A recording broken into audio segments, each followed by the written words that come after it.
Hello, this is Chef John from foodwishes.com with super quick and easy black bean soup. Is this as good as that one that takes a long time and uses the dried beans and all the slicing and chopping and dicing and mincing? No, but it's not supposed to be.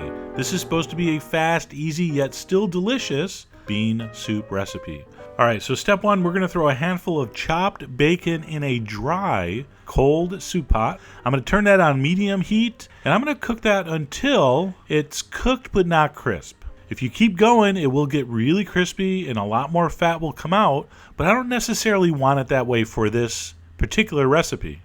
At that point, I'm going to add a chopped onion, and I'm going to cook that onion, sweat that onion in that bacon fat for about 5 minutes until it starts to turn translucent and just starts turning golden. When the onions look like that, I'm going to throw in some minced garlic, let that cook another 2 or 3 minutes, and then we're going to add a couple cups of chicken broth. You can, of course, use vegetable stock, which, pairs great with bacon. All right, at that point, we can turn our heat up to medium-high because we're going to bring this up to a simmer. While we're waiting, I'm going to add some dry oregano, some cayenne, and a big pinch of salt. We're definitely going to need more salt later, but I'll start with a little pinch here. Oh, and that reminds me, I've gotten a lot of emails and comments about why is there a hole in your wooden spoon? That is really an interesting question. All right, so we're going to give that a stir, and we're going to throw in 2 cans of black beans. Those have been drained and rinsed. All right, I don't want any of that disgusting bean syrup in this, okay? We're also going to add 1 can that the beans came in, 1 can's worth of water. All right, so leave the heat on medium-high. That's going to come back to a simmer, and you'll notice a little bit of foam will come to the top as it simmers. All that is some of the protein from the beans and a little bit of the fat from the bacon, making a foam on top. You could skim it if you want, really not necessary. As soon as that comes up to a simmer, I want you to turn the heat down to medium-low and gently simmer this for about 20 minutes. And you're pretty much going to be done. So what I want you to do during this simmering time is take a potato masher and mash approximately half the beans against the bottom of the pot. If you want to mess up a blender, you could definitely puree one of the cans of beans before you add it, but why wash a blender when you don't have to? And also, not just not cleaning the blender, but standing here for 3 minutes, crushing those beans is the kind of mini meditation that cooking at home is all about. That is 3 minutes where you're thinking of nothing except smashing beans. It is amazing how therapeutic that is for your brain. All right, after about 3 minutes, I had half the beans approximately mashed, and that's going to give the soup a nice thickness, a beautiful texture, and that will definitely thicken up more as it cooks. So it doesn't look super thick now, but it will thicken as it simmers. All right, so we're going to let that simmer. We're going to stir occasionally. I'm also going to finish off the seasoning with some black pepper, some cumin, and another pinch of salt. And basically, that's pretty much done when you're happy with the texture. If I wanted it to be a little thicker, I could smash some more beans. I could let it reduce.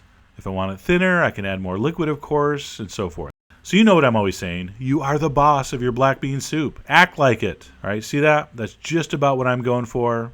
So my soup is looking just about almost done. I'm going to keep that on low while I prep a nice green onion red pepper relish to garnish the top. All this is some chopped up green onion, a spoon of crushed chilies, and some lime juice. All right, so I'm going to stir that up. Now I'm using a crushed chili paste here. You could totally use minced up red jalapeno or Fresno chilies. You could use sambal. All right, so that's going to be a really nice, colorful, flavorful, texturally important garnish for the top. All right, back to the soup for final service. Of course, you're going to taste and adjust seasoning. Mine needed a little more salt. All right, don't be surprised if yours does too. And then at this point, I said to myself, hey, Chef John, your soup is ready. And I was pretty happy to hear that because I was starving. All right, to serve, we're going to ladle this in some warm bowls. I'm going to put a dollop of sour cream on top. Now, I'm using what's called crema, which is a Mexican sour cream. Very delicious. You could also use creme fraiche, ideally homemade, but sour cream will work. I'm going to put a nice spoon of our pepper, green onion, lime relish. Maybe a few more green onions on top, and there you go. And by the way, that garnish, while colorful and beautiful, also serves a very important purpose. Things like black bean soup could potentially be very tedious. So you need something to kind of break things up. So the sharpness from that minced green onion and the heat from the pepper and the acidity from the lime and also the tanginess from the sour cream really balances out this soup perfectly. And of course you can leave out the bacon altogether, but if you bring this for a potluck and there are vegetarians and people that don't eat pork there, think about it. Larger portion sizes for everybody who does. So you do have that going for you. Anyway, there you go. Quick, simple, easy, beautiful, and delicious black bean soup. I don't know much, but one thing I do know, people like soup. People like soup a lot. So I hope you give this a try soon. All the ingredients are on foodwishes.com, of course. And as always, enjoy.